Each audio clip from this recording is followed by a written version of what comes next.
Hello there, welcome to my channel. I am Hacienda. I made it through another week of school. Today was kind of emotional. I felt like every week in this semester I am constantly saying I was emotional today. We have to come up with characters and do facial head turns where you do the front, side, do expressions on a character. My teacher was showing us all these animations and what makes a character a character. He got really serious. He kind of had a talk. For our drawings we are supposed to reference our own faces, look in the mirror and draw how expressive we are. He basically was like, I know it's gonna be hard because there will be some of you in this class who don't necessarily like looking at yourself or think that you look different than what you actually are. He told us about his own mental health story and how far he's come and the struggles that he has been through. He was like, it's gonna be hard for some of you to look yourself in the mirror, draw essence of yourself for these characters that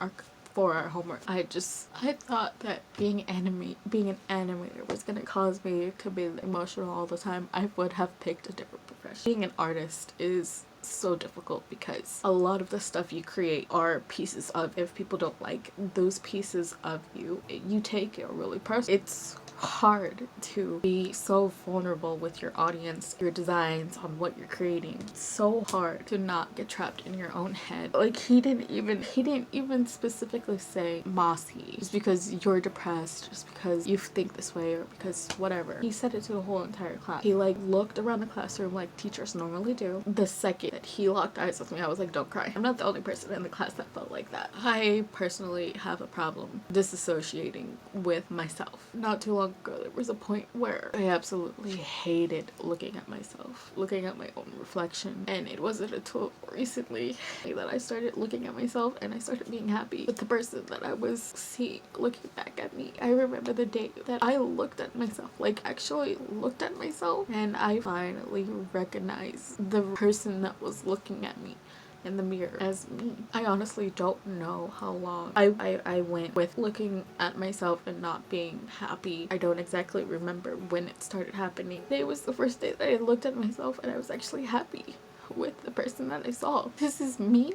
This is the person that I am. All the characters that I create for my books, whether they're not for books or whether they're for other classes and stuff, they all have me. I tend to lean a lot towards the villainous characters because I think of myself as a villain. Hearing it from another person, yeah, people can sit here and say oh, you're pretty, but if you're not happy with the person that you are, you're not gonna be happy. You're not gonna be this is who I am. Yeah, my teacher sharing his story, I really wanted to cry in the middle of class. I don't know, I feel so happy because I'm despite all my crying and despite me being so emotional, I think I have such a huge problem with me showing this side of me is because I'm an internalized person who I am, who doesn't really show a lot of emotion. And it's not until now when I'm in this new school, these teachers are bringing all these emotions out of me. It's causing me to look and reflect on myself. I'm not happy with who I am. Let's try to fix it. Yeah, I cry a lot. I'm emotional all the time. I'm not used to being so open and vulnerable. Maybe to my friends or my family,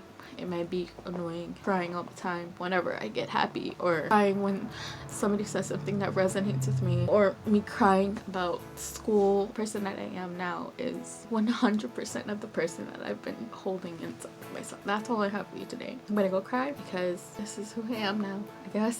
I'm always emotional and always crying. I will talk to you all as soon as I can, and until then, bye.